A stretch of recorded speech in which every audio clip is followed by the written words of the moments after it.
year we are celebrating 100 years of Carolina basketball.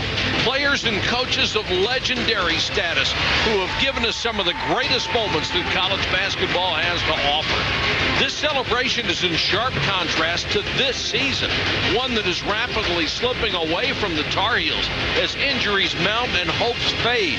Still, challenges await, like an arch rival from Raleigh hoping for its own revival.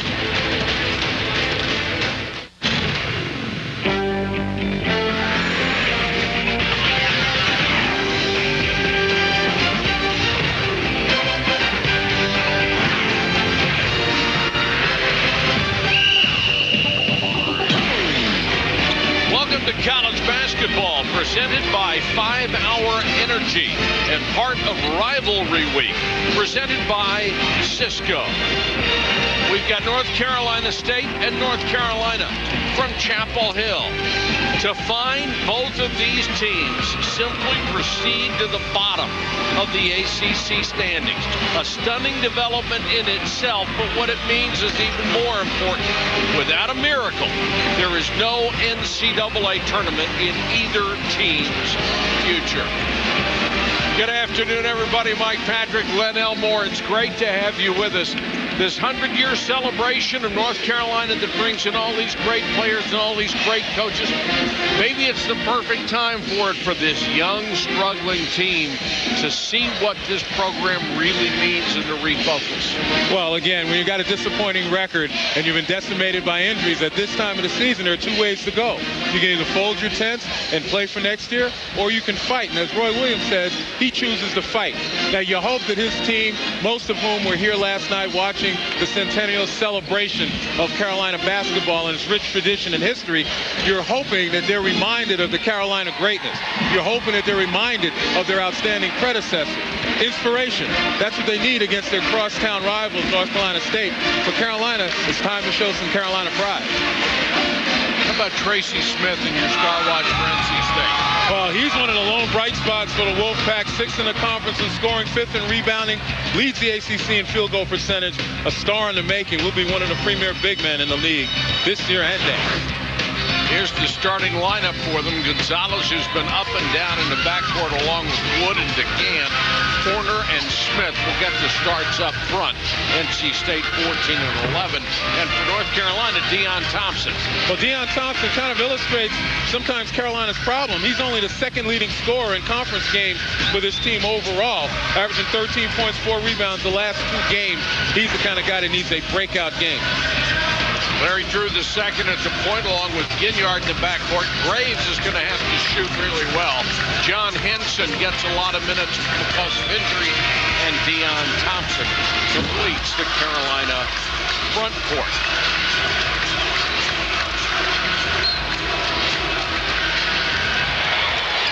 NC State controls the opening tip. Horner, who's coming off a career-high 16 rebounds against Virginia Tech. Well, NC State, biggest problem is in struggling to score. Smith backing in. Keep an eye on Gonzalez. He needs to hit a couple of shots early to gain his confidence. He's really been up and down. Shot clock at 7. Horner bobbles the ball, then has a tough fadeaway long 2 that he can't hit. Biggest problem NC State has in scoring is that everybody bottles up Tracy Smith or tries, and doesn't have any consistency from the perimeter has helped. Ginyard threw it away, so North Carolina has 1 possession and 1 turnover. Yeah, North Carolina averages 16 turnovers a game in conference games, only taking it away 12 times, so that -4 differential, extra opportunity for opponents. Gonzalez was open momentarily, passed on it, shot clock down to 9. There's the block, but it's out of bounds. Deion Thompson gets the block at the baseline. You see that red jacket? You know who that is. That's the only one that wears that. Too. Sidney Lowe, whose first time facing Carolina as a head coach, he won, but since then has lost 7 consecutive games against the Tar Heels. Looking for a little bit of good luck with that red jacket. Foul on Gonzalez is his first. This for Roy Williams in his 7th season as the North Carolina head coach. One loss away from the worst year he's ever had as a head coach. That was his first year at Kansas when he lost 12. And remember, this was a team that was picked tied #1 with Duke in the preseason poll. Another foul away from the ball. This will go against DeGand, his first. And Mike, from that standpoint, the preseason pick to now, that's just a case of high expectations, totally unfounded. Too high expectations. You know, putting too much pressure on the young guys that replaced those 4 first-round picks for Carolina. Of course, Glendale got off to a great start, as you can see there, 11-3, and they played a tough out-of-conference schedule. Drew trying to drive, lost it. The officials looking at each other. Nobody's going to make the call. And that means they would go to the possession arrow. All 3 officials looked at each other, all had palms up, but now they're going to give the call to North Carolina. Yeah, but in that preseason schedule, they only won 1 game against top 25 team, and that was Ohio State. You know, they wound up losing to Syracuse, lost to Kentucky, lost to Texas, and it was really, to me, the loss to the College of Charleston that kind of set them into their tailspin. Thompson, good entry pass by Drew. He couldn't hit it, but there's the follow. Nice putback by John Henson. And we talk about the injuries to Ed Davis, Tyler Zeller, and Travis Ware. That gives John Henson, the freshman, a great opportunity to play a position. In the past, he'd be coming in playing the perimeter spot at the 3, sometimes the 4. He's a young man that needs work at his natural position, which will be the 4, because you can see the potential. Deion Thompson got that last foul, his first. Carolina on top, 2-0. We played 2 minutes. Right through the hands of Farnold DeGand, the second Wolfpack turnover. And Drew fouled on the way down the lane. You know, we talked about why John Henson is getting a chance to start. You take a look at Carolina injuries, and, you know, I talked about at the beginning of the telecast and characterized it as being decimated. And, you know, you look at the amount of games lost, but more importantly, particularly at the front line, how damaged North Carolina has been. Absolutely. With the injuries to Davis, Zeller, and Ware. Graves, whose outside shooting is going to be critical if this team is going to succeed down the stretch, because Graves is their most prolific and their best long-range shooter. There is Davis, and when you look at his numbers, you go, hey, those are pretty good, but they have declined dramatically against ACC competition, and he has simply not put up the kind of numbers that I personally thought he would have this year. I thought Ed Davis would be a star. You know, he showed glimpses, as did a lot of the sophomores and upperclassmen that remain on this team. But you have to understand that it came down to having one of the most outstanding point guards in Carolina history running the show that made everybody better, and that was Ty Lawson. Larry Drew's pretty good. He's had his critics, and he's made his mistakes. But the problem is not so much Larry Drew. The problem is Larry Drew is not Ty Lawson. Going to be a foul on Henson, who is a really good shot blocker. Picks up his first. Take a look right here. 1 hand on the back, 2 hands, and there's the contact. And if you're a shot blocker like John Drew, you have to gain experience and understand you do not let your opponent get into your chest. You have to make room to give you a chance to go up and block shots. Smith at the line, the 6th leading scorer in the ACC. His last 7 games averaging 18.6. Of course, just look back at last year's team. They lost Tyler Hansbrough, Ty Lawson, Danny Green, and Wayne Ellington. So any expectations after that are pretty much ridiculous. Yeah, and I said John Drew. I meant John Henson as a shot blocker. Henson, sure. But the fact remains, again, if he's going to play that low post spot and he's going to guard the opposition's better post players, he's got to do his homework early, get him off the block, and then create some room if he attempts to block shots. Well, he's not a big body either. He's a long body, though. I mean, kind of reminiscent of Sam Perkins in need of a couple extra meals every day. Wood knocks it out of bounds. And take a look right here. Biggest problem is throwing the ball away. Some of these unforced errors by Carolina. As we mentioned before, turnover differential -4 in ACC games, and that's just not good enough. Gonzalez, and that can set him off if he gets a good start. Gonzalez hits a 3, and it's 5-2. The other thing about North Carolina this year, they have been so vulnerable at home. They have lost 4 times in the Smith Center. They never lose 4 times here in a season. See, that's where the lack of strength by John Henson really hurts him. He got bumped off his wheels. Luckily, the ball was recovered and laid back in. David Ware was right there to get the little chippy inside, and it's 5-4. And look at the constant movement. Horner using screens, trying to rub Henson off. Look for that jump shot. We talked about Tracy Smith drawing his attention, double and triple teams, and make somebody else beat him. DeGan, who has been moved to the shooting guard this year and has done a better job at that than he was at the point a season ago. This is Strickland in for the first time. Of course, these injuries really cut into that Carolina depth that Roy Williams has always been so fond of, having 9 or 10 guys that can come in and play at a quality level. Memories, memories, memories. Nothing but memories for this legendary program.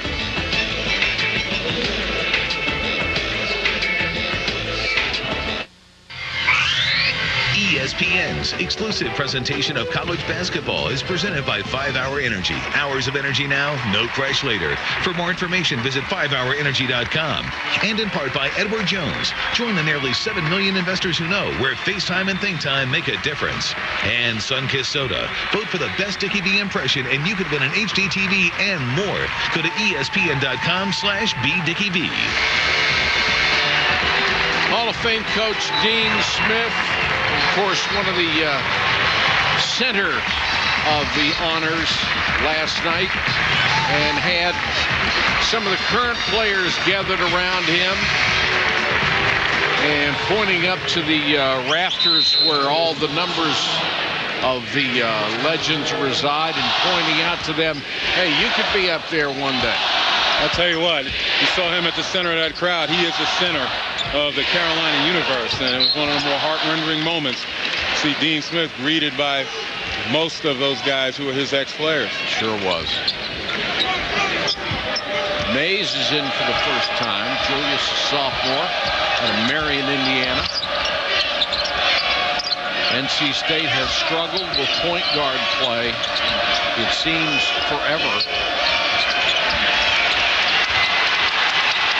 Davis, being dogged, finally got it to Smith. Maneuvers into the lane and uses the right hand to score. He has 4 points. I tell you what, Tracy Smith knows how to use his body, but more importantly, exercise patience there. Waited to see what the defense would do before making a quick move, and that's what you do when you know you're the focal point on the post of the opposition D. Strickland. And he's bumped and fouled. That's going to be on Mays. You know, when you're a 6'7" post man, you got to learn how to use your body. And look at him get lower than the defender, which gives him power to be able to get himself in position. He backed David Ware down. David Ware, not a small body unto himself, but Tracy Smith using leverage. You know, in basketball, low man wins. You can lower that center of gravity. You can move quickly, utilize your strength. You're going to get where you want to go. Just like football, low man wins. It's all about leverage, and you know that's one of the things from a fundamental standpoint. You try to get young people to learn, even on the high school level and before. And the same thing defensively. If you're standing straight up trying to guard somebody's lateral movement, you're gonna have a hard time doing it. You got to get lower, get your center of gravity lower, so you can match the lateral quickness. Larry Drew the second, back to Henson, testing his perimeter jump shot, missed. Good rebounding position in there for David Ware, and he's fouled. Tracy Smith gets his first. DeGan comes back in. Wood will sit down. And Painter in for the first time, a freshman out of Norfolk, Virginia, originally committed to the University of Florida. The offense just hasn't been there so far for the Heels. They scored only 4 points in 5.5 minutes. At times, Henson dribbled into trouble in that short corner. Good defense by State and meeting Henson and double teaming him. And then they're called for 3 seconds with Ware in the lane. Saturday prime time presented by DirecTV at 9 o'clock. A real showdown. 12th ranked Tennessee against John Wall, number 2 Kentucky. Earlier this morning, they don't love their basketball, do they? 24,000 fans in Rupp Arena, a record for college game day, and tonight prime time on ESPN. Well, that was Richard Howell right there with a nice move in the post. Right now, State getting the ball into their postmen and putting pressure on the 2 young frontline players, Henson and Ware, for Carolina. Wide open jump shot, no. Offensive rebound to Henson. Off of Ware's miss. Well, this is a great opportunity for John Henson. We mentioned before with the injuries. Breakout game against Virginia Tech, February 4, had 14 points. He's demonstrated he could score against Maryland, even though they lost by 20. He was the defensive player of the game for Carolina. Nice move by Painter. So maybe his jump game, hook. Maybe Henson's game is stepping up, but the front line of NC State still getting the ball inside and doing something with it. Henson is so long. Davis, nice job with the tie-up. Henson is so long, he only has to jump about 2 inches to dunk the basketball. And that's literal. But here again, using a big body with Deshaun Painter and just getting 2 feet in the paint with the jump hook. That's where John Henson is going to have to put on some weight, develop some strength. He's also going to have to learn to get that center of gravity down lower if guys are going to move laterally. Carolina gets the ball back on the alternating possession arrow. Good drive, but a block as Strickland penetrated. Good catch by Davis. Wheels to the lane. Howell with the offensive rebound. He's tied up. And there's a turnover. And Strickland is fouled by DeGan with a reach-in. And Farnell DeGan quickly picks up his 2nd personal. Well, DeGan certainly fouled. I thought Strickland might have traveled. He was surprised to see DeGan in that spot right there. But NC State still battling Carolina in the paint. And if you let that happen over an extended period of time, Carolina shorthanded up front. They're going to draw some fouls. Javier Gonzalez checks back in for the Wolfpack. Right now, you just don't see anybody taking over for North Carolina. There's the steal as Strickland lost it, and then commits the foul. Well, besides Deion Thompson, who's had some experience in taking over, there's nobody out there who's accustomed to being the go-to guy, accustomed to being the guy who can carry a team. Of course, these 2 guys who were honored before the game started, Ty Lawson and Wayne Ellington, either one of them could take over a game. Lawson with his penetration, Ellington with his 3-point savvy. I don't care how good a recruiter you are, how good the freshmen are coming in, they're still freshmen. Exactly. And when Carolina was ranked 4 in the country at the beginning of the year, you know, some of us were scratching our heads, but... Well, they beat Michigan State early. And I think that gave everybody a false sense of bravado about this team. But even preseason, before they even played Michigan State, people had the expectations. Oh, sure. And a lot of it had to do with the hype of the people replacing, you know, those 4 first-round picks, including the young guys. Here's the steal. Ginyard. Let's face it, he'll take it. You put Carolina blue uniforms on 12 guys you find in the street corner, and the expectations are going to go through the ceiling.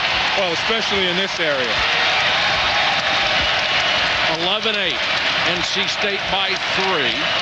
11:42 and counting first half. And if you witnessed the Centennial celebration last night, how could you not expect every year to be a banner year? Because every year normally is a banner year. Howell with a miss. Deion Thompson clears. Through short on the jump shot. And a tie-up. Possession error to State.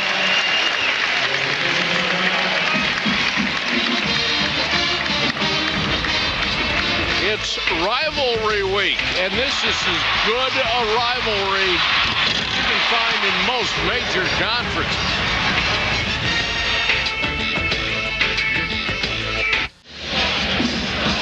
NC State by 3 over North Carolina. Of course, this team is coming off a year last year where they won a national championship. It also happened in 05-06. We asked Roy Williams about the similarities. It is really that strange thing that there are so many similarities, but it is different in a lot of ways. And the 05-06 team really grasped on being coached and being a team and being challenged, and nobody thought they were going to be any good. And I think they used that as motivation. This team, people thought they were still going to be really good, and I don't know if this team so far has handled that stress very well. How frustrating it's got to be for Roy Williams just to go through this. Well, it's got to be, but, you know, I think he got philosophical as the season wore on, that this isn't the team that everybody expected to be. And you looked at Deon Thompson. He's a senior on this team, and, you know, he's done his best to try to be a leader by example, but you also need vocal guys out there, and Thompson is not one of those vocal leaders. If you look across that bench, there's really nobody who steps up and rallies these guys verbally, grabs them by the jersey and says, let's go. Thompson, the only returning starter from that championship team. Gonzalez saw an opening, too strong on the shot. Wood knocks it away as Carolina can't complete its break. You see, now Ginyard recovers. I'm sorry, Marcus Ginyard would be another candidate, but he's been injured. He was away from the team all last year just about because of injury. So it's kind of hard for him to step into that position, as Thompson is one of those guys who experienced a national championship last year as a player. Larry Drew II doesn't make that many threes, but he is a 39% long-range shooter, so he is certainly capable, and we're tied at 11. And he came into this game hitting only 2 of his last 12 from beyond the arc and 4 of his last 21 overall. So maybe a breath of fresh air that he seems to be out of his slump. Smith wheels in, kicks it back outside to Mays. And shot clock at 7. Mays doesn't want to shoot it. He's in the midst of a horrific slump. Shot clock at 1, put it up and missed it. Mays kept it alive, and then he's tripped coming out. He didn't want to shoot it. No, but he was forced to. Right.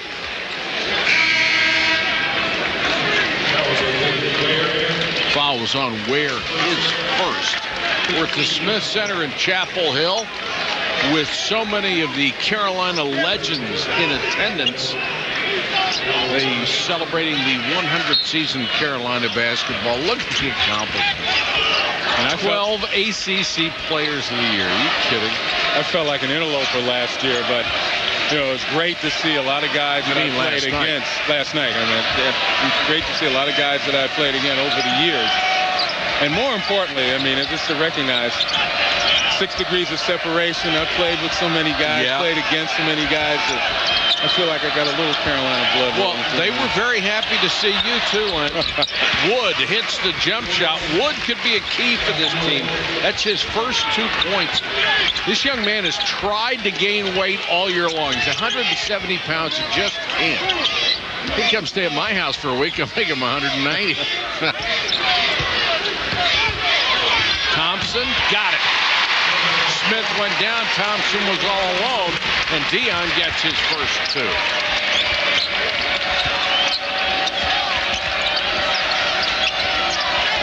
Gonzalez, backdoor cut in the lane, just sort of tossed it up with the right hand. A little teardrop went, and Gonzalez has 5. Well, throughout the NC State struggles, I mean, they are now starting to find that movement without the ball helps an awful lot. Block shot by Horner, recovered by NC State. Here comes Gonzalez. 2 on 3. He'll take the shot anyway. Not a great decision by Javier Gonzalez. Didn't have any rebounding support. Had no advantage whatsoever. And then at the other end, Graves counts.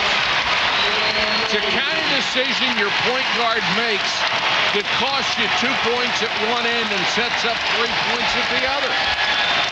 Yeah, there's no question, again, both of these teams, you know, have an inconsistent point guard play.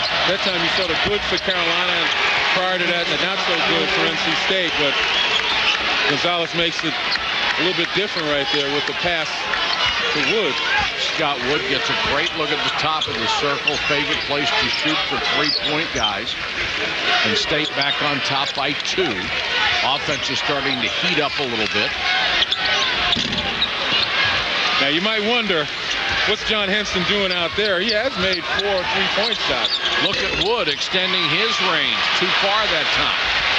Larry Drew the second on the run. Great bounce pass to Ginyard.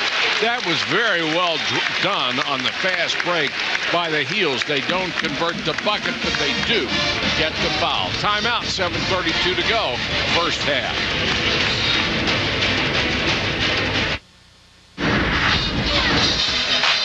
Last night, as the Legends came out for the alumni game, Phil Ford. Look what he's holding up. 4 fingers for the 4 corners. The guy who single-handedly put a shot clock in college basketball. Did you ever see a better ball handler than Phil Ford? Well, good decision right here by Drew. Look how he takes the defender all the way to the right, knowing Marcus Ginyard was running with him on the left and drops off that nice bounce pass. You know, that was a good decision. And again, on the floor, in this Carolina system, the point guard is king. He's the guy that makes the decisions. And Larry Drew II has shown flashes of, being the quintessential Carolina point guard. He's almost 2-to-1 in assist-to-turnover ratio, but in this league, you have to be at least 2-to-1 to be effective. At least. Ginyard only a 60% free throw shooter on a team that only shoots 66%. Yeah, this is the first. Carolina's problems haven't been, so much that teams are going out there and taking the ball away from them, because that happens to a lot of teams. But the point being is Carolina's made so many unforced errors. We've sat here and we've watched them throw to no one, sure. or throw to Casper the Ghost, as a lot of people would say. Getting miscommunication, and that's really what hurts you. That's why that -4 turnover differential. Almost a 5-second count with a full court pressure. Now Gonzalez trying to beat Graves, still against the double team. See, now you got a 10-second count. There's Horner, and Horner does just that. 2-on-1 break. After you beat the wave of pressure, you got to attack. You can't settle. And on 2-on-1, you got to get a layup. Horner, who averages 12 points a game, has his first basket of the day. Thompson trying to back in. State by 3 as we have hit the 7-minute mark. Thompson just inside the line. 4 points for Deon Thompson. Boy, this crowd would really like a couple of spectacular plays so it can explode. They've basically been sitting on their hands most of this game.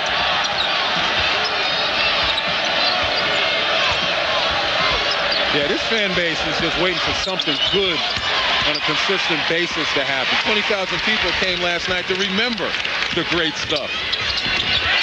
Like that. Leslie McDonald with a drive. He has a bucket. Carolina by 1. Much more efficient in their break offense.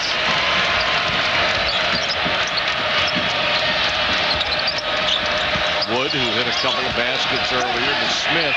He's going to see a double team, and every time he touches it, they get the block shot, and here comes the run out. And Gonzalez got a hand on it that caused another Heels turnover. That's 5. Well, they didn't need a double team against Tracy Smith because the length of John Henson, he was everywhere. Didn't need a double team. And what he lacks in girth, he makes up in length. Got pretty good timing, too, doesn't he? Yeah, he certainly does. With those long arms, as I said, he is an obstacle to just about anyone. And what he did, as I said earlier, he didn't allow Tracy Smith to get into his chest. He created some room so those long arms can work. This is Mays. Williams getting a couple of minutes off the bench. Wood. Halfway down and spun out on it. Strickland to Thompson. Thompson knocked away by Horner.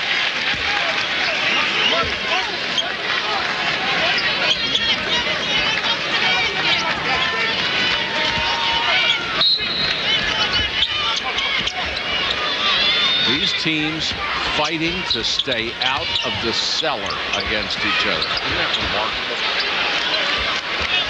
Well, if you believe in cycles, if you're a Carolina fan, this is the downtrend of the cycle, and then you got nowhere to go but up. It's another bad pass. NC State 2-8, North Carolina 2-7. One of these teams, when this game is over, is going to be dead last in the Atlantic Coast Conference. And I know North Carolina was picked preseason in a tie for number 1, but NC State should have also been better. I mean, this is the 4th year under Sidney Lowe. You would think at this point that they would be challenging for an NCAA bid. Mays, too strong. Smith, offensive rebound. Once again, it's stuffed. Henson is just right there, but he can't do everything. Well, here's the problem, though. Henson blocked the shot, and then he was resigned to the fact that he was going to get possession, and he just got out-hustled in recovery. Thompson with the bucket.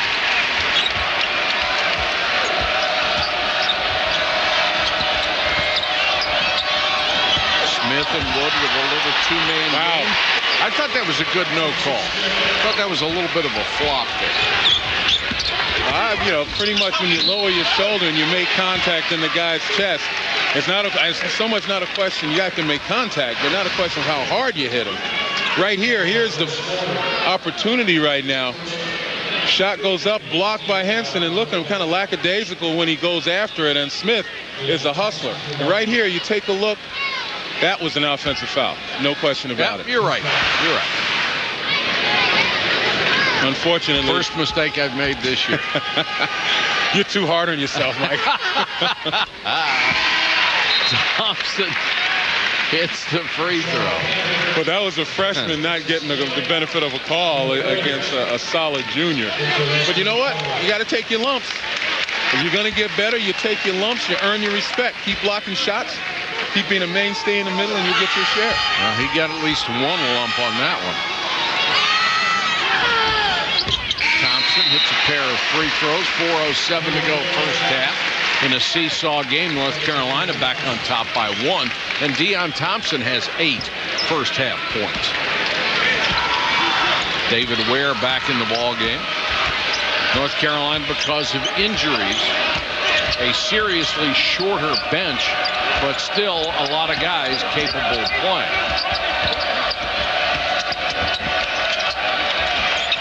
Mays against a tough defense. Wood fires. No. Thompson with a rebound, knocked out of his hands, out to the heel. Rivalry week, freshmen learning what it's all about. Floor burn sometimes.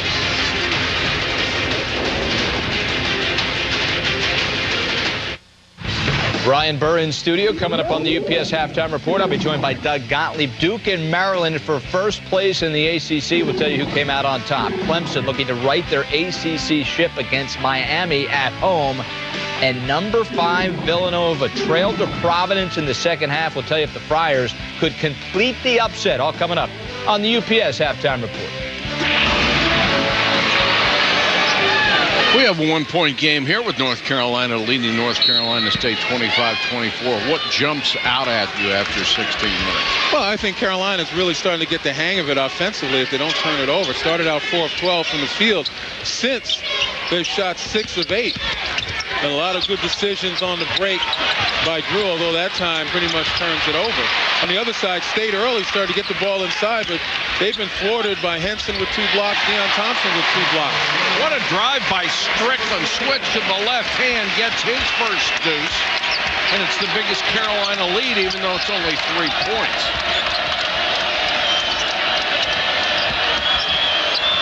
And you look at the battle inside. Deshaun Painter now with John Henson, kind of matching length with length. Corner that's trying a travel. to penetrate, and he walked. 5th turnover against the Wolfpack. Rivalry week continues on ESPN. Sunday afternoon, Louisville into the Carrier Dome to face number 3 Syracuse. That's tomorrow afternoon at 1 Eastern on ESPN. The rumors circulating about Rick Pitino leaving. I don't believe it. I don't either, and Rick says, and I believe him, that he coached his last pro game. So. Ginyard. But with Pitino, that has been a rumor, and it's had its impact on his team, I'm sure. The lead is 5 for the Heels. 8 players have scored for North Carolina in this ballgame. No one in double digits yet. Deion Thompson is the leading scorer with 8. Tracy Smith has 8 for North Carolina State.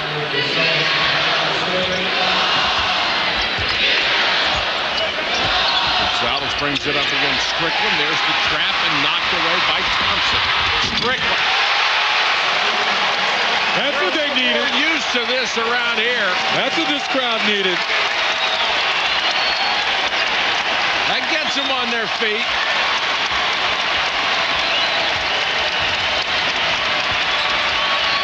Corner, good ball movement, but Smith comes up short. Lucky a rebound by Wood. Smith, cognizant of Henson around in the middle, kind of changed his shot up instead of attacking the rim, and that cost him. Warner doesn't look to score. There's going to be a holding foul on Ware. That will be his second. Well, Carolina's defense now starting to extend the form. And, you know, anytime you can bring the crowd off its feet. I mean, last night they were regaled with a variety of dunks. Michael Jordan, James Worthy, just about everybody. And obviously, this is what this crowd is looking for in this new age. The athleticism demonstrated by Carolina teams. Graves, who has not been a factor. They get it inside. It will be a foul on corner number 2 on Dennis Warner.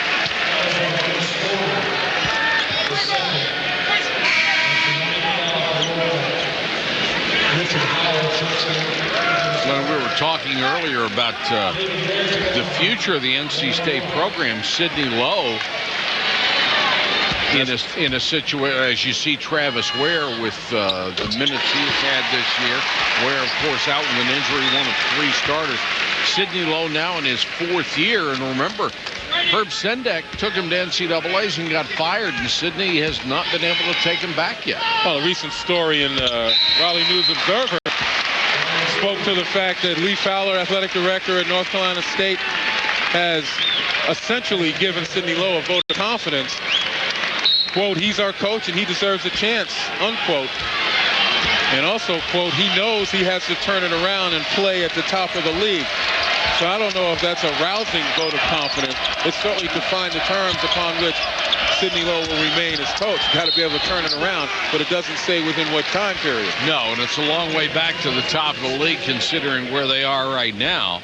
Smith now has 10 as he wheeled in, and Graves got caught reaching in. Of course, Sidney Lowe, one of the great players in the history of this league. And as you observed, North Carolina State should have been better this year. They're expected to be better this year. Instead, you know, they're about to dwell close to, if not in the basement, along with Carolina. That stopped a 10-0 North Carolina run. Ginyard, nice move.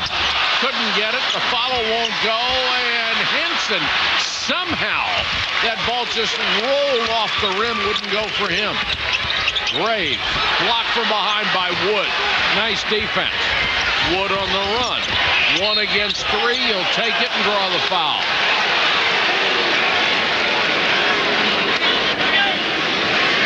Well, that was pretty good hustle by North Carolina State defensively. Will Graves believes he's got a nice mid-range jump shot. You see the miss right there by Dexter Strickland.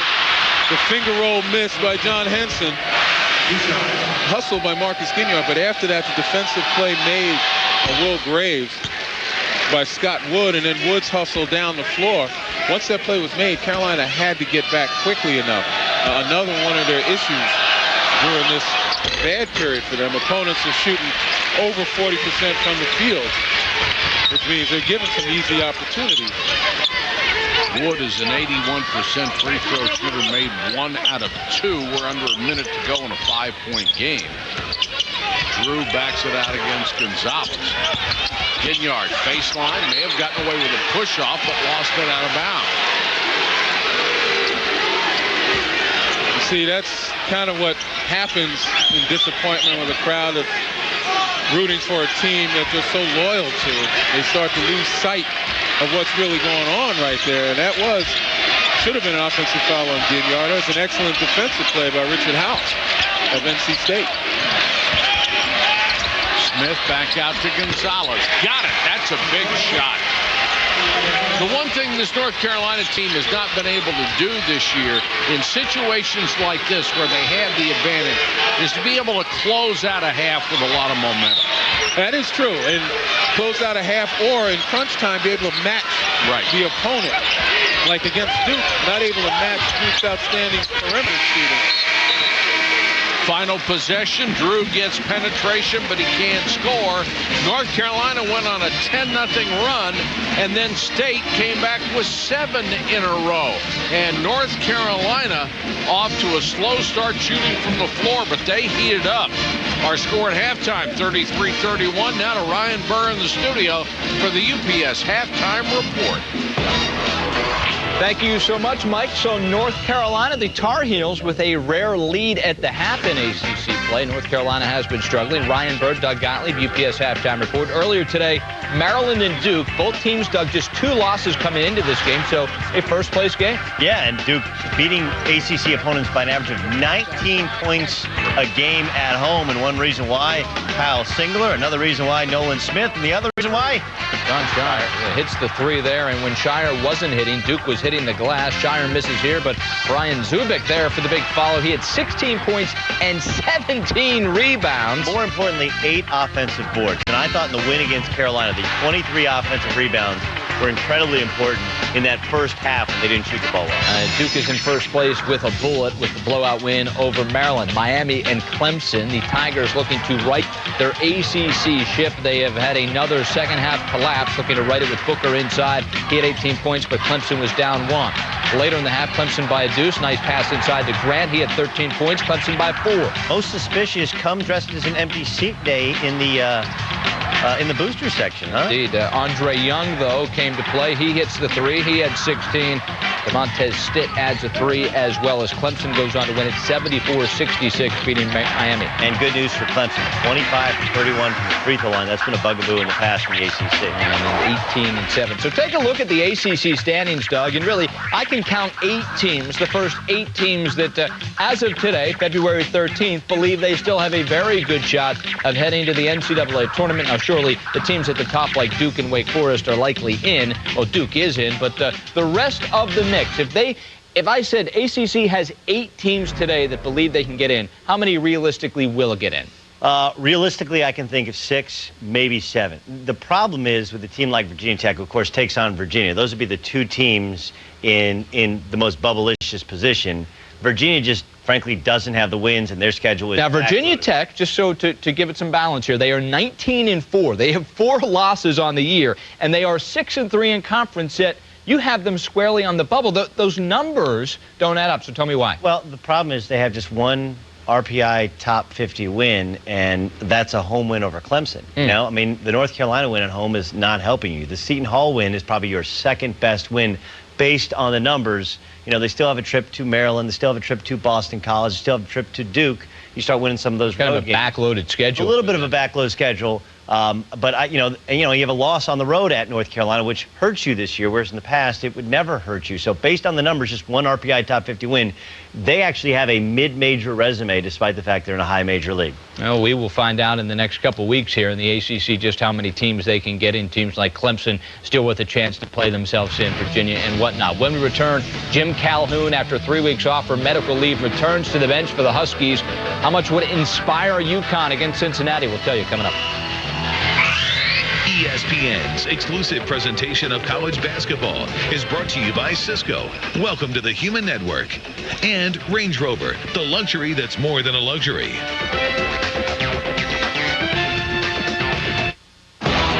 Welcome back to the UPS Halftime Report.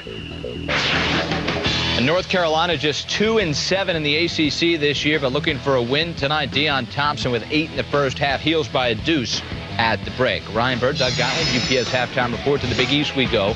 Bubble game for Cincinnati and UConn. Huge story here would be the return of Jim Calhoun, announced Thursday.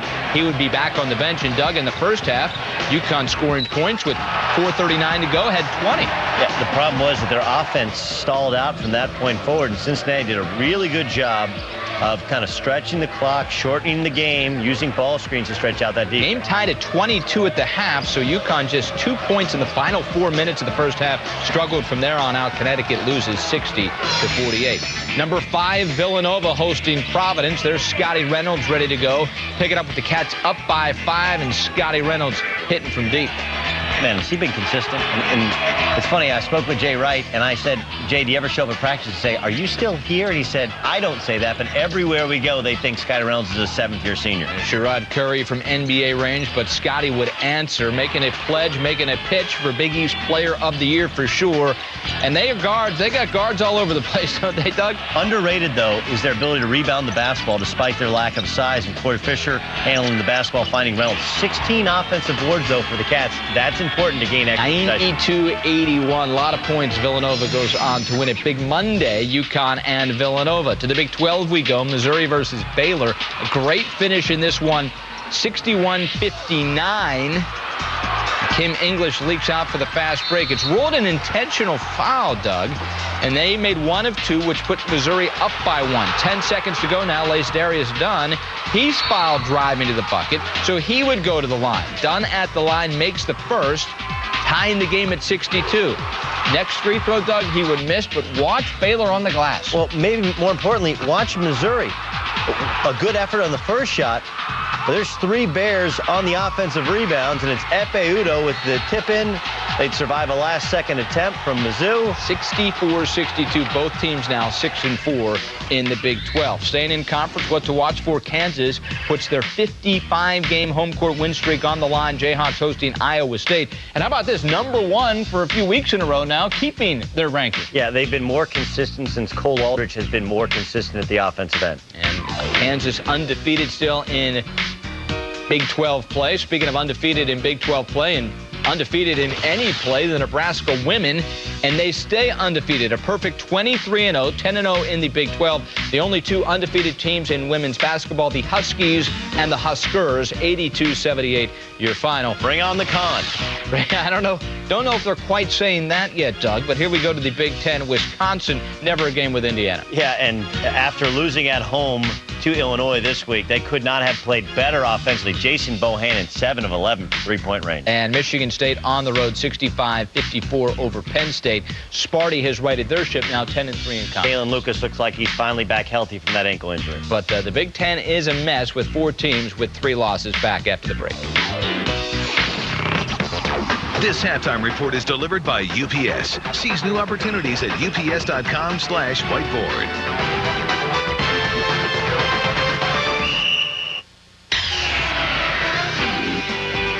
This halftime report is delivered by UPS. Seize new opportunities at ups.com/whiteboard.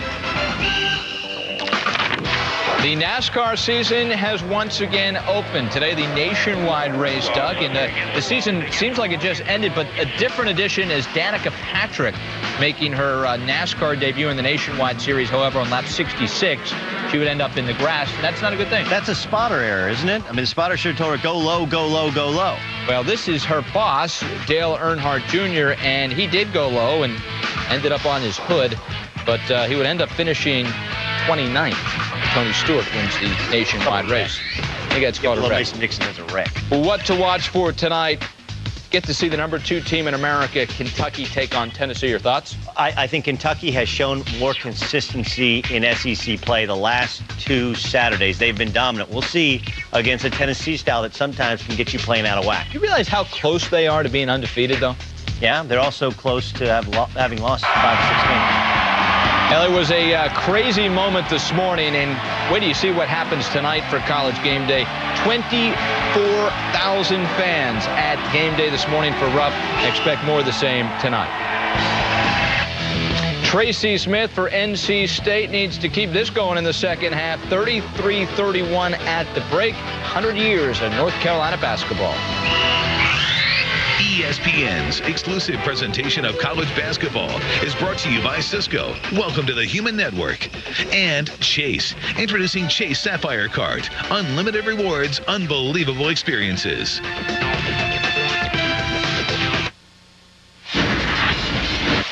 Welcome back. Charlie Scott, one of the greatest players in the history of Carolina basketball, and that is saying a mouthful.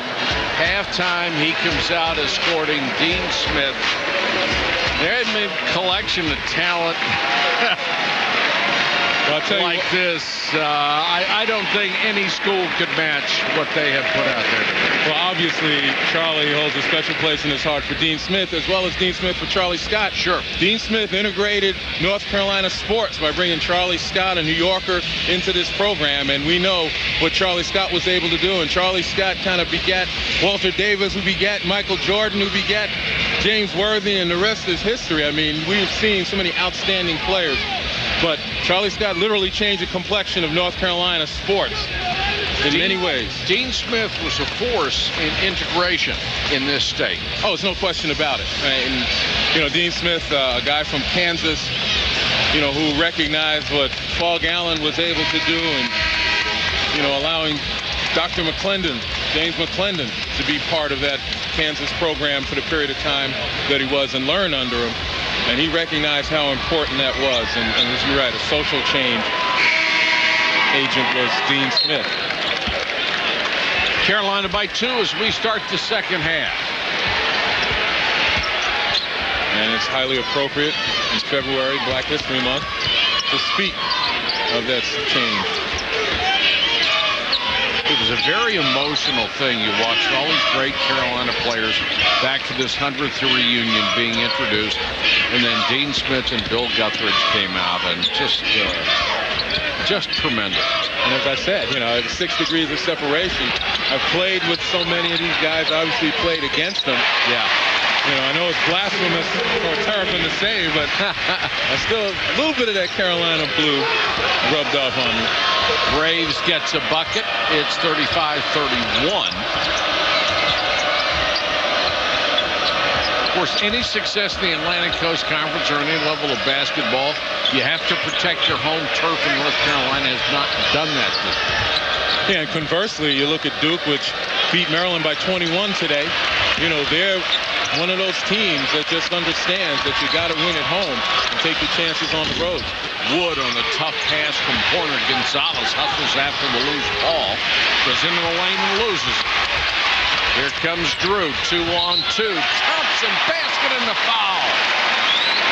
We talked about leadership early and how Deion Thompson, the senior, he's one of those guys that needs to step forward. Not a vocal guy, but certainly with his effort, a leader by example. And right here, gets away with a couple of steps, it seemed, but fouled, and the effort almost willed that basketball in. Thompson has 10. He's out of Torrance, California. Roy Williams said at the start of the season he was the forgotten person on last year's team, but he's pretty darn good, and he's got to be this year for us to have some success. Averaging 14 points and 6 rebounds a game, but that hasn't been good enough for this club. It really needs somebody to step up and be a star with all this youth. Tracy Smith, bothered by the double team, turns it over. Every time turns to the middle, there's help. Ginyard missed it badly. Offensive rebound. Thompson. Smith rebounds. Here comes Wood pushing it. He's got a 2-on-1, and that's going to be a blocking foul. Good call by the official. When you take a look at the numbers right here, Tracy Smith still the focal point of the North Carolina State offense, but more and more he's seeing the double teams, and Deion Thompson not only scoring, but proving to be a force in the middle on the defensive end with 2 blocks. I really thought Henson was the difference in the first half. Well, he was, because he started to body up with Tracy Smith. A couple of times he was overmatched, but a couple of those blocks really slowed Smith down towards the end of the first half, and that's what allowed Carolina to take that 2-point lead going into the locker room. Wood, 1 for 2, young man in high school, big-time scorer in Marion, Indiana.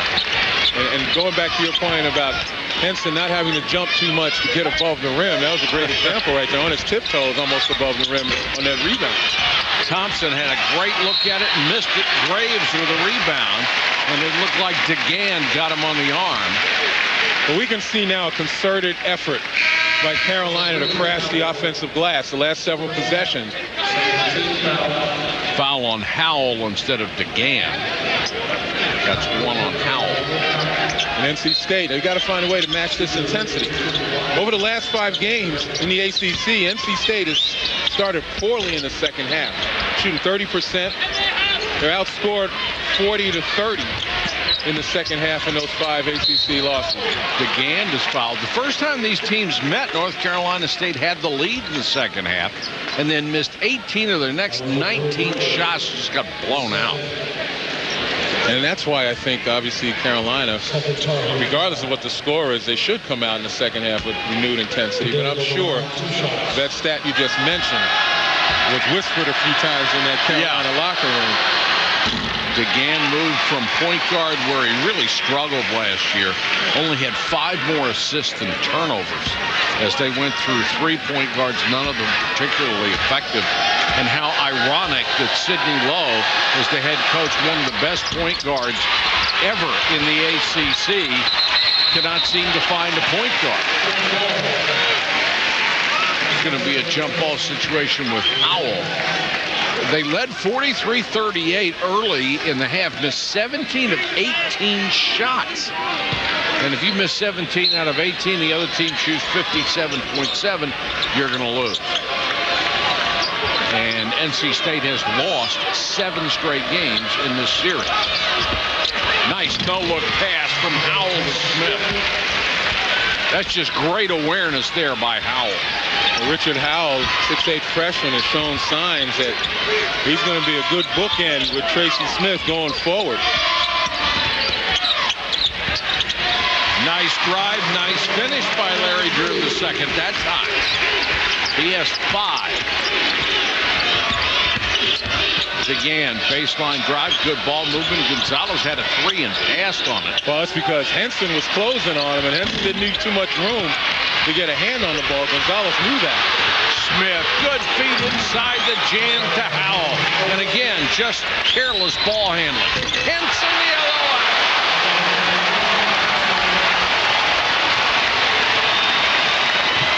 Lenny, all he has to do is jump over a deck of cards to slam it. Tell you what, all that gangly length gathered it up and flushed it. Smith trying to back in. He faces a double team every time he touches the ball. This is C.J. Williams, number 21, top of the circle. Smith, nice move, goes to the baseline. You're going to have a jump ball situation. Carolina ball on the possession arrow. Well, John Henson, even though he cherry-picked a little bit, got a running start, and all he needs is, as you say, jump over Wednesday's newspaper. That's the one with very few ads. Well, you're just well-versed in everything, aren't you? They teach you that at Harvard, that Wednesday was the lowest ad day for newspapers? At least in my neighborhood. I don't know about everywhere else. Strickland with the good dish. Henson cannot finish this one, but will draw the foul, and it's on Howell. Henson out of Tampa, Florida. A top recruit, of course. And in spite of his diminutive frame, doesn't shy away from contact underneath. Missed that one badly. He's only hit 15 out of 28 free throws so far this year. Hasn't gone to the line that many times. 3 blocks, 3 steals to go with his scoring this afternoon. Missed them both, but the long tip out goes to Carolina. And David Ware knocks down the three. He has very rarely shot it from the outside this year, but he's a 50% shooter, especially when he can set it up like that. Well, that's his fourth out of his last 5 3-point attempts. So he's got the range when given room. Graves, good job to keep that alive. The Strickland gets it back, missed the shot.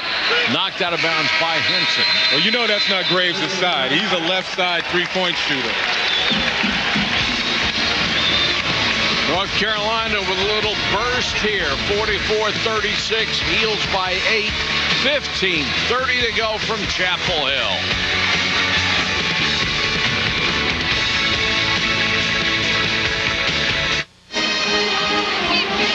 Welcome to college basketball, presented by 5 Hour Energy, part of Rivalry Week, presented by Cisco. This afternoon's Intelligent Look brought to you by Land Rover. Who better to give you the intelligent look than Len Elmer? Thank you, Mike. High-low situation. This is fundamental basketball right here. Coming up against his zone, the pass comes in. He's got to look opposite or down low.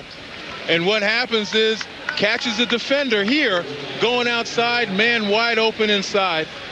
Good look, good patience by Richard Howe.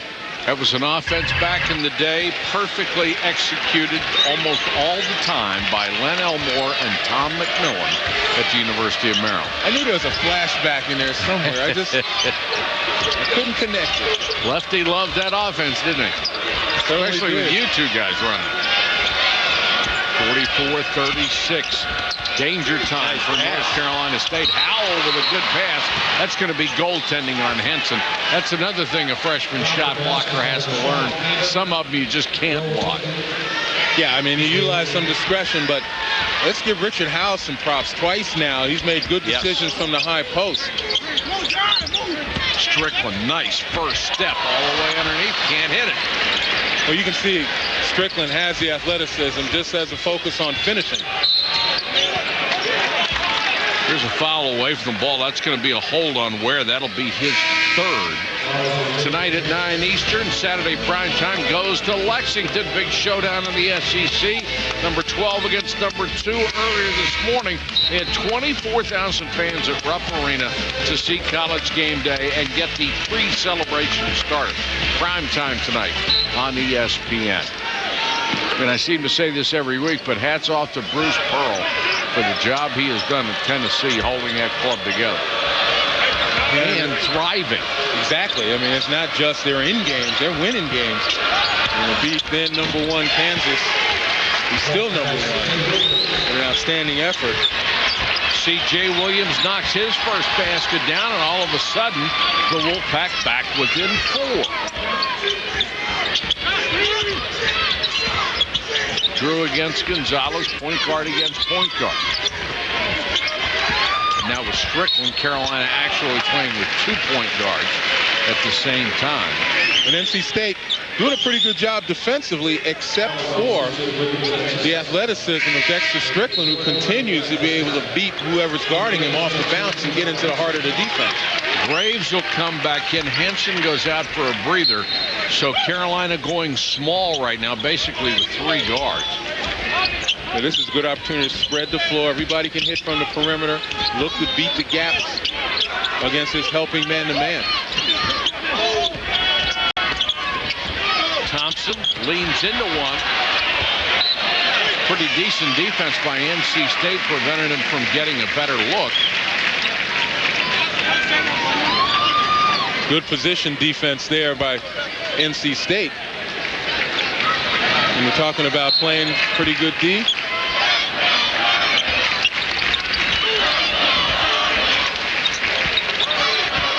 Once again, in the man-to-man, Carolina relying on one-on-one play. Thompson, fouled by Painter.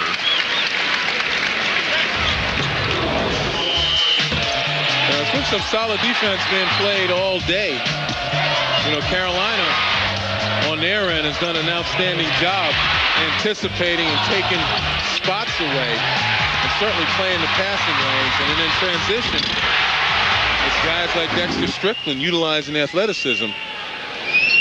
Deion Thompson, the only Carolina player in double figures right now. He has 11. The only one who has scored more than 10 for NC State is Tracy Smith. He's the leading scorer in the game with 13.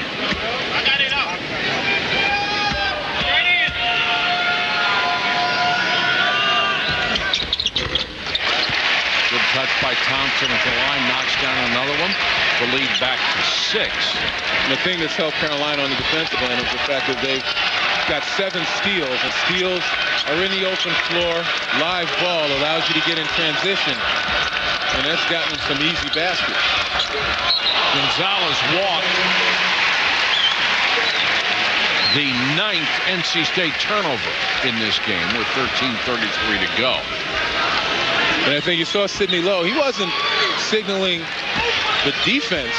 He was signaling the offense as if there was some miscommunication on that end and right in front of their bench. Strickland. Offensive foul. And here we are. We laud Strickland for his ability to penetrate, that time over-penetrating. Yep. They go right into the teeth of the defense and picked up his second foul. But he's a freshman, the exuberance of youth. Problem is the exuberance of youth extends throughout most of the roster this year. Wood had a 3 and passed on it. Well, poor effort by Howell, and a jump hook came up short of everything. And it's knocked out of bounds to the heel. And that kind of trot back on defense tells you, I know I messed up. Doesn't it?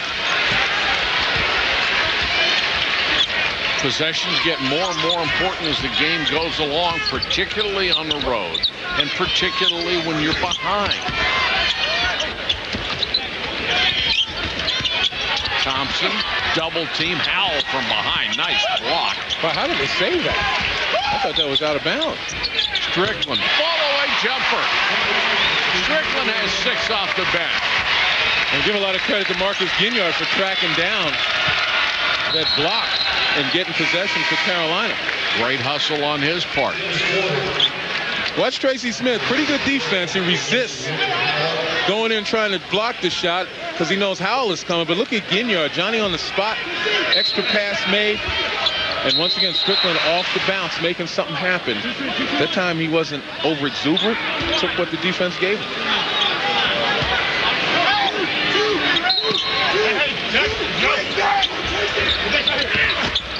Smith, he's fouled on the way up by North Carolina's best defender, Marcus Ginyard. Only the first the senior has committed this afternoon. All ACC defensive team from a year ago, and Smith will go back to the line. Well, it's one of the trickier things to do in the home arena, to show a replay of a play like that to get the fans all hot and bothered. But they did. Those are always selective decisions. Of course. When I say tricky, I was giving the folks who had the benefit of the doubt. Smith now with 15. 48-42. The Heels trying to stay out of the ACC cellar.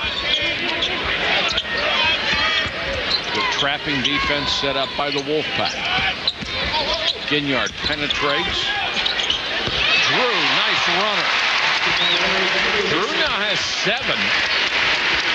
Carolina 5 assists, Lenny. They did a nice job of extending that 1-3-1, and you saw Drew on the drive and the jump stop under control. And that's the thing that Carolina needs from Drew and the rest of the guards, consistency and maintaining control.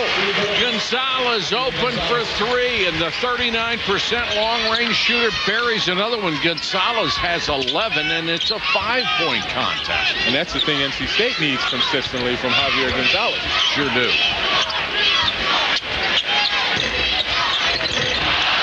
Tip won't go. Great position there for Graves. Couldn't get it to fall. Williams, Gonzalez, Horner was wide open, wanted the ball, then didn't take the shot. Well, actually, he saw Smith break to the basket, but Carolina recovered nicely. He was ready to deliver it into the paint. Dangerous pass by Wood, nearly picked off. Then Thompson as Gonzalez throws it away again. Gonzalez struggling right now. And you are right about Gonzalez struggling. Here's a point guard, and he doesn't have a good angle to throw that. Here's a guy that always had good angles. Ty Lawson.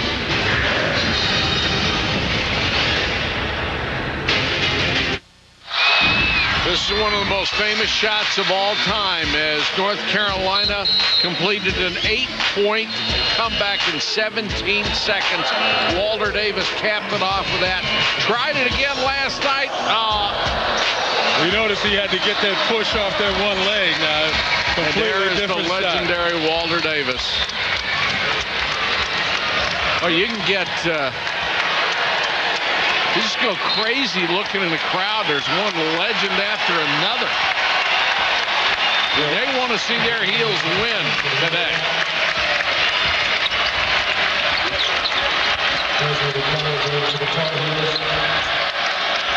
Look at Will Graves fighting Tracy Smith for position. Graves continually battling, trying to get in front. And picked off the pass. DeGan threw that away.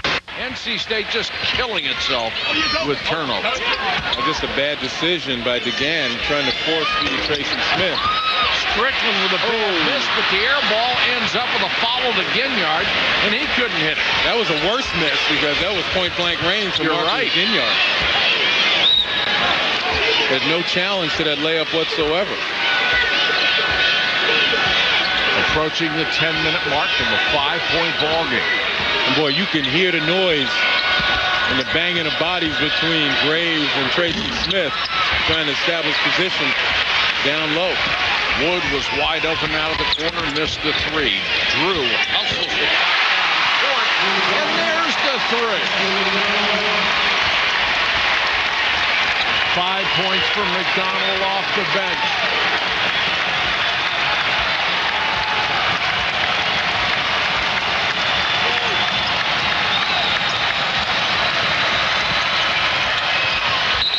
Good dish that time and a foul.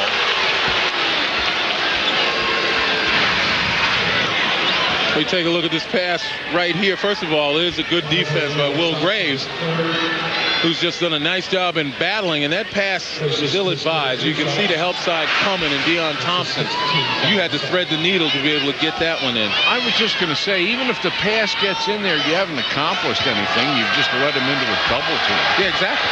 And that's really what it came down to. Thompson over there to help quickly. But on this last pass, as Smith misses the first end of the two shots. On the last pass, Smith gets excellent position down on the baseline, and it was slid down to him. We watched Smith use his body very well. And he is the focus of their offense every time down. Makes the second of two. 53-46. And notwithstanding that bad pass by DeGan, I mean, Smith uses his body so well, gives the passer a target and demands the ball. The passer feels more comfortable in delivering it. Ware, nice pass to Ginyard, and he's fouled. Rivalry week continues on ESPN. Tomorrow afternoon, Louisville goes to the Carrier Dome to face number 3 Syracuse. That's tomorrow afternoon, 1 Eastern on ESPN. You're doing that game, Lenny? If I can catch my flight. You'll do that. They had 2 to 4 inches of snow in the Raleigh-Durham Chapel Hill area yesterday. I live in Northern Virginia. I just came out of 3 feet, so my sympathy meter's already broken. Oh, man. Oh, so those are your dogs in sled parked outside. That's correct. That's correct. Got a nice team. Ginyard 1 out of 2, but tipped outside by Ware. That's the second time they've done that in this half.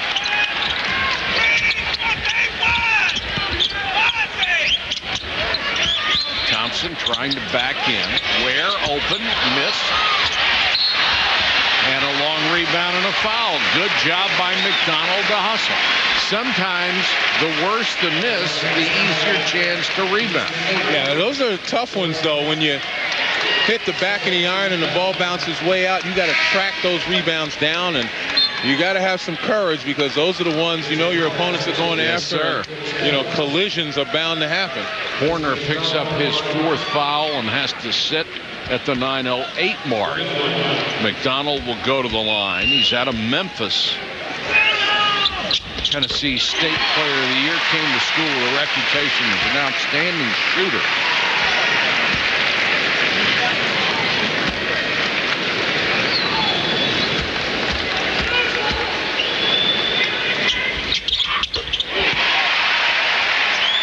Seven points, and the lead has grown to double digits for the first time today. Gonzalez has been outplayed at the point by Drew. Wood for 3, no. Danger time for NC State. One of those patented North Carolina runs could break this one open.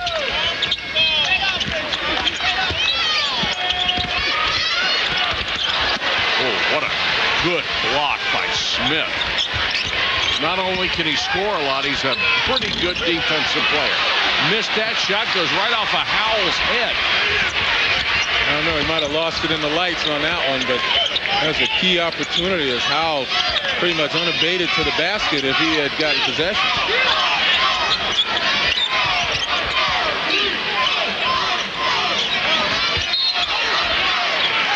Wood going to be called for holding. Mike, when people often ask what's wrong with Carolina, usually the name Larry Drew comes up as the point.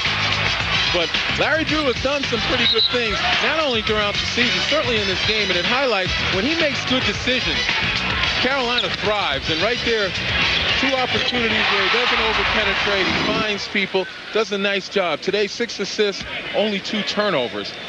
He's not that far away. I think the biggest problem Larry Drew has is that he's not Ty Lawson. And that's a problem. To get spoiled. Well, he's right on his average right now, 6 assists a ball game. He just has to be more consistent and avoid those big, critical turnovers. And it's Gonzalez, a little 2-man game. With Drew, it's more a question of trying too hard than not having the intelligence or not having the skill. Somehow Gonzalez made that shot off balance against bigger guys as the shot clock was running down. That's another thing you need from the point guard. When the shot clock has less than 5 seconds on it and you can make something happen. Right. Thompson with a miss almost got his own rebound. Yeah, you got to break down the defenses and create for yourself and for others. Wood gives it up to Gonzalez. The lead is 8, 7:15 to go in this game. Gonzalez again with a careless pass, almost stolen. And he'll get it back. Shot clock at 15. Got a screen into the lane. Oh, nice. What a pass to Howell. What a beautiful pass. The head went one way, the ball went the other. Gonzalez certainly from time to time will show you he has the skills. He's got 4 assists in this game, but then the big mistake hurts. And that's the case with both point guards for both teams. Yes, it is. A lack of consistency. They have the skill. Neither one of these coaches would play him. And you speak of the skill right here. Back to the playground. Fake the ball, no look, dish, 2.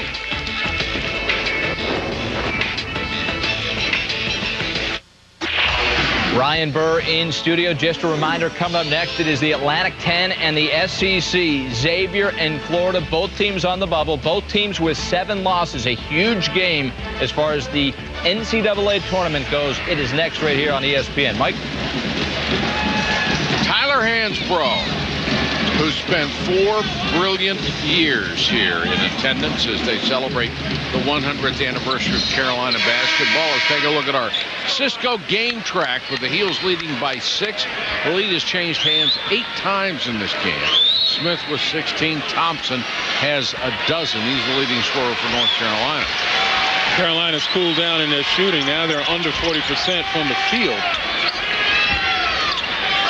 Still playing pretty good defense, keeping NC State from climbing too close. Graves, Wood with the rebound, and Gonzalez will walk it up. Carolina +7 as far as the rebounds are concerned as well. Gonzalez got by Drew and got another dish. Larry Drew has got to play better defense to keep his counterpart out of the lane. Well, Javier Gonzalez, 5 assists, 5 out of the 11 NC State turnovers. But it's not how you start, it's how you finish. And Gonzalez starting to finish like a true point guard. McDonald was wide open for three, can't hit it. And Gonzalez makes a pretty good decision there not to run. Yeah, Carolina's cooled down, forced into a lot of perimeter shots. Conversely, NC State's been getting it inside, getting higher percentage shots as they climb closer. Gonzalez tried to penetrate, couldn't, brings it out to reset. 14 on the shot clock, driving on Drew. Tough off-balance shot, won't go. Howell had his hands on it but lost it out of bounds. There was a real opportunity for State to cut this lead to 2, and they couldn't do it. Well, it wasn't exactly a high percentage shot when you're fading away and have to shoot the teardrop as Gonzalez did, but it was soft enough where it had a chance. And you know, his team battled on the boards, just lost the opportunity out of bounds. Carolina now has to come down. They've got to find a way to get a higher percentage shot, to get it inside, get it off the glass, and rebound offensively. Bounce pass, bobbled, but put in by Henson. That was a break for the heels. That ball was loose. Ended up right in Henson's hands, and he converted. Well, again, Drew with the penetration and the cut by John Henson. Good hands, good perseverance. Henson reaching.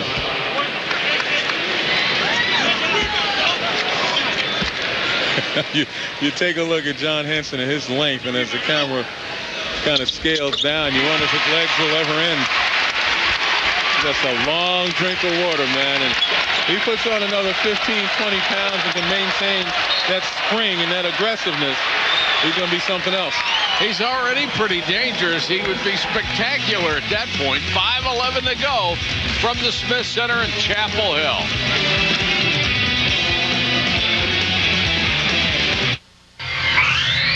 ESPN's exclusive presentation of college basketball is presented by 5 Hour Energy.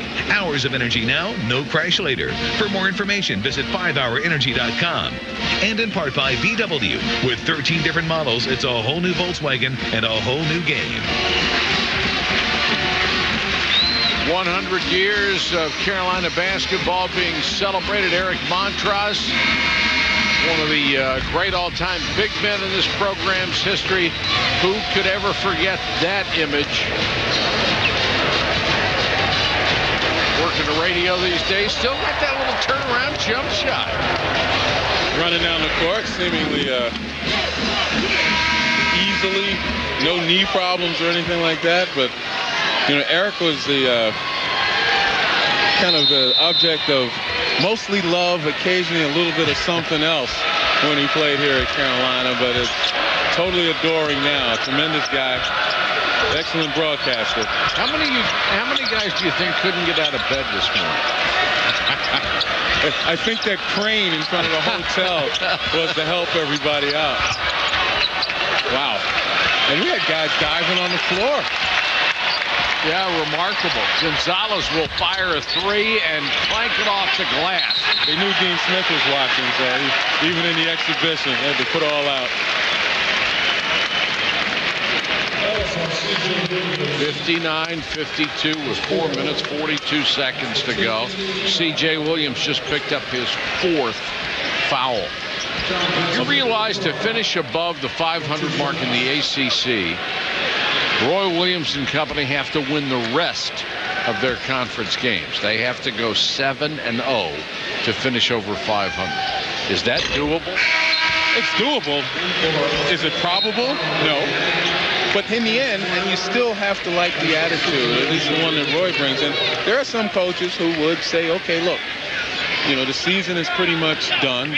Let's move on. Let's start playing for next year. Well, decimated by injuries, Roy's got no choice but to play his young guys significant minutes. And the fact is, as he says, you know, you got 2 ways to go. You can fold your tent and play for next year, or you can fight, and I choose to fight. Yep, you can quit or fight. I choose the latter. The freshman combined with 29 points in this game. Henson misses the free throw.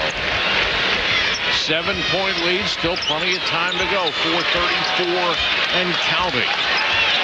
Well, when you talk about trying to get this done, they've got 1, 2, 3 games remaining at home after this one.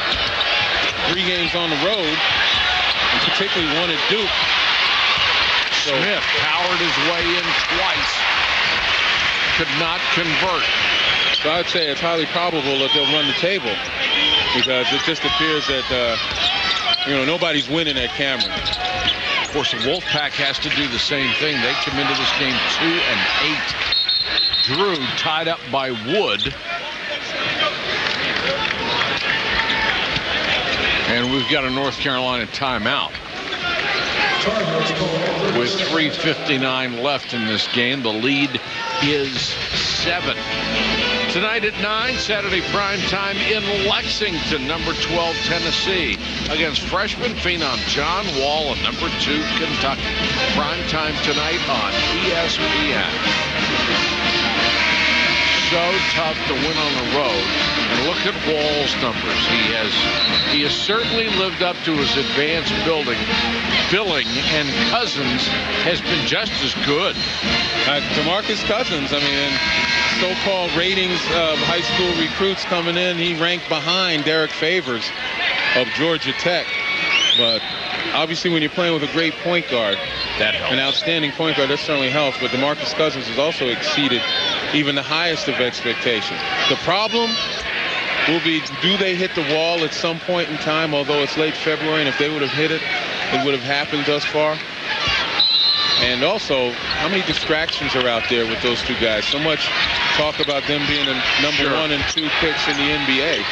You wonder if they become distracted and start going off individually as opposed to remaining team players. Shot clock is 4 at 4, and Drew knocks it down. That was bad defense by NC State. They knew the clock was running down, and they gave Drew a look right at the top of the circle, and he took advantage of it. And he is a 39% three-point shooter. So he's obviously made his share. Now running the clock is a great move for the Heels. They are up by 10. You run the clock, but you don't get passive. Ware, bad pass after he made a good drive. The 10th Heels turnover. State needs buckets. Gonzalez was open momentarily. And that last pass, that was almost the first time I've seen Tracy Smith kind of give up.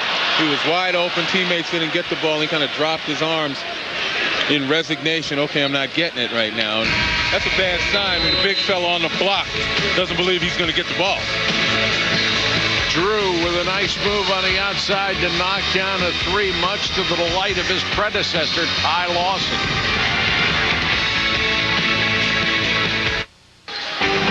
A little unusual to step out of conference play this time of year, but the front-running Xavier Musketeers of the A-10 welcome the opportunity. High-flying Jordan Crawford leads their explosive offense into Gainesville to face Irving Walker and the Gators. It all comes up following NC State and Carolina. Right now, back to Mike and Lenny.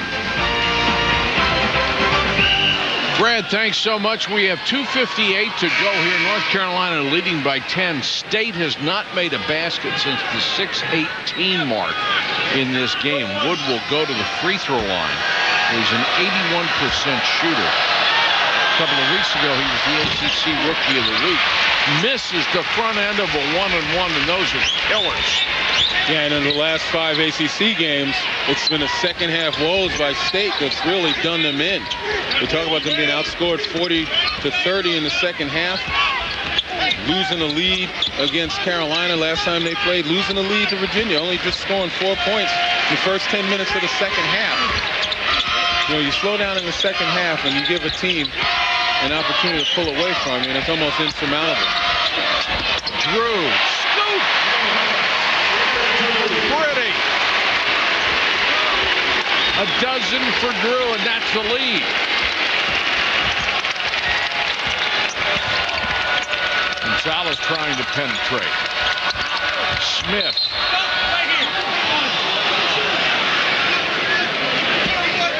Lenny, we talked about point guard play. Look at the difference in the assist-to-turnover ratio. This is what makes a point guard. Ty Lawson was brilliant. 3.5 assists to every mistake he made. Drew is right at 2 to 1. Yeah, and I mean, I agree with you 100%. And once again, it points out the fact that the high expectations, are pretty much, unfounded in the fact that Larry Drew will never be Ty Lawson at this stage. He'll be a pretty good player. But, Lawson's one of those special talents, capable of doing the things that you just mentioned, making plays without making mistakes or limiting the mistakes. And ultimately, Drew will get it. He'll say 2 to 1. You got to be 2 to 1 at least to be effective in this league. That's for sure. And the scoring is not nearly as important because this offense, and particularly the defense for Carolina, the point guard is the man in charge. It all begins and ends with him. There are a couple guys on this roster who can score. When you hear the words NC State, one of the images that comes to mind is Kay Yow. In her 38 years as head coach at the college level, she was one of only 6 Division I head coaches to achieve 700 career victories. Her memory is kept alive by the Jimmy V. Kay Yow WBCA Cancer Fund Call to Action. Join ESPN and the V Foundation in the fight against cancer. To donate, log on to www.jimmyv.org. Kay Yow was one of the most pleasant people. It was ever my pleasure to meet. Well, considering, all the things that she went through and her desire to continue, one of the most courageous people you'll ever meet. Drew! She fought and fought and fought to the very end and earned admirers not just for her coaching ability and her personality and her sweetness, but for her courage. And her team, NC State women's team, plays against Miami tomorrow on ESPN2. Walking TV guide. What else you got for me? That's my job. Oh, I know that, and you're very good at it. That's all I do. You come at it from every angle. Not only this game, but what's on ESPN2 tomorrow. Yeah, I'll get a life soon enough. Ginyard knocks down the free throw. Want to know what's coming up next? I really do. What is it?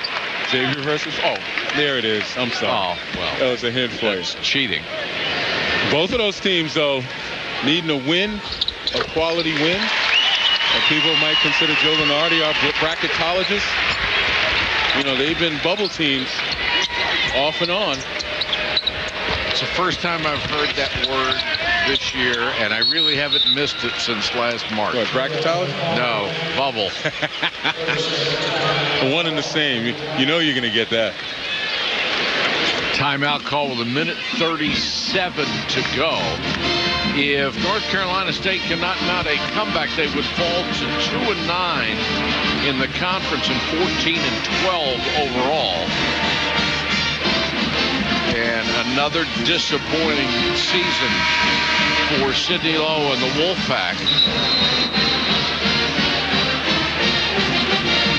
All right, take a look at what a difference a year can make. The Heels 13-11 coming off of their championship. The year after UConn was in the Final Four, they have struggled with a 14-11 record. Louisville was the #1 seed last year. They're 15-9. Oklahoma a 2 seed, 13-11. UCLA has fallen off a cliff. Of course, a lot of that has to do with just losing tremendous amounts of talent. Yeah, there's no question about it. As great as these guys can recruit, you get a freshman, he's not going to be a Tyler Hansbrough. He's not going to be a great point guard. He's not going to be a great power forward yet. Well, we look at all these guys. Ty Lawson wasn't Ty Lawson his freshman year. Tyler Hansbrough wasn't Tyler Hansbrough that we know of in his freshman year, and neither was Wayne Ellington. But the other side of it is, and you take a look at some of those teams that we talked about, the difference in a year and how it affects teams, not only loss of guys through graduation or NBA departure, But the influx of these high school players who become freshmen, the expectations are far too high.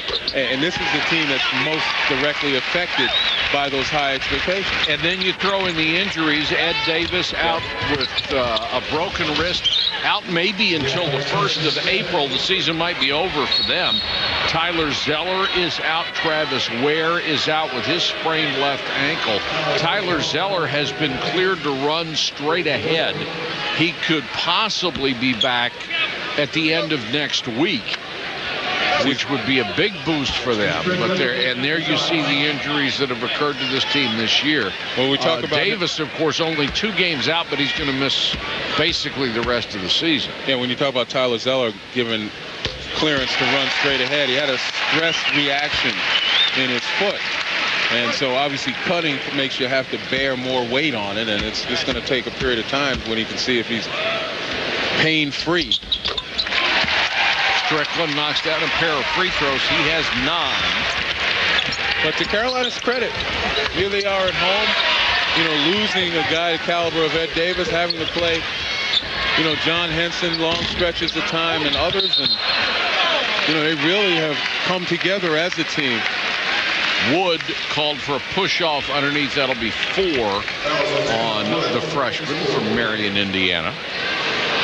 Carolina today led by Larry Drew II, as well as Deion Thompson. Not so good from the field, 4 of 12, but he was there defensively with 3 blocks. This will be, it appears, the 8th consecutive time that North Carolina has beaten North Carolina State. And what's the old saying? It's not a rivalry unless you win some of them. Well, it was the convergence of, a series in which Carolina has dominated and continues to seem to dominate, as well as a centennial celebration of Carolina history this weekend. And I do think these guys found some inspiration. I do too. That they established some Carolina pride. Here they are without Ed Davis, and as I mentioned, banded together. Some guys are starting to peak as players. And then we'll talk about John Henson, where they have 9 points, 8 rebounds. I mean, wouldn't part of it be you look into the stands and see some of the greatest players in the history of not only North Carolina, but college basketball in general. And you got to get together and say, we are not losing this game. It's not going to happen. I remember earlier we looked in that crowd when Carolina was down and they weren't hitting shots and executing. You saw a lot of glum faces, a lot of hands, underneath their chins. Now those guys are feeling pretty good about their program, about their family. Well, the lead is 14, and they will come to their feet in the Smith Center. Legends and casual fans alike, as North Carolina will celebrate its 3rd ACC win of the year, its 14th overall, and stay out of the ACC cellar. That would have been the greatest insult of all, to lose that game and fall into last place. While the 100-year celebration was going on, they honored all these guys at halftime. Yeah, that would have been an ouch moment. Yes, it would have.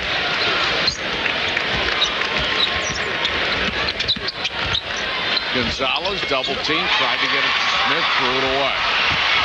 Strickland, foul bite again, no basket.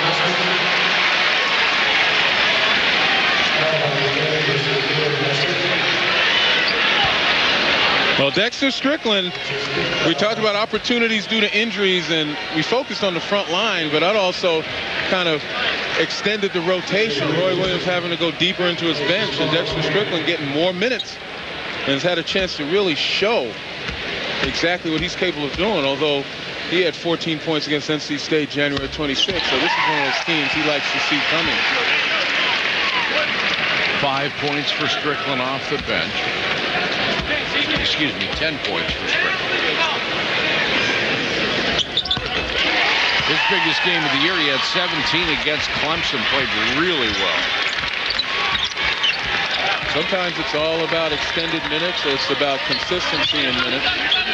And I think Strickland's going to get that chance down the stretch here in this season.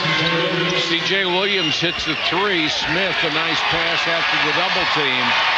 but that only changes the final margin to 13 points. And North Carolina wins it at home 74-61. This has been a presentation of ESPN, the worldwide leader in sports. More college basketball action on ESPN2, Texas A&M and Texas Tech. For Len Elmore, this is Mike Patrick. Thanks for watching. Now we take you to Gainesville for Xavier in Florida. Brad Nestler and Jimmy Dykes.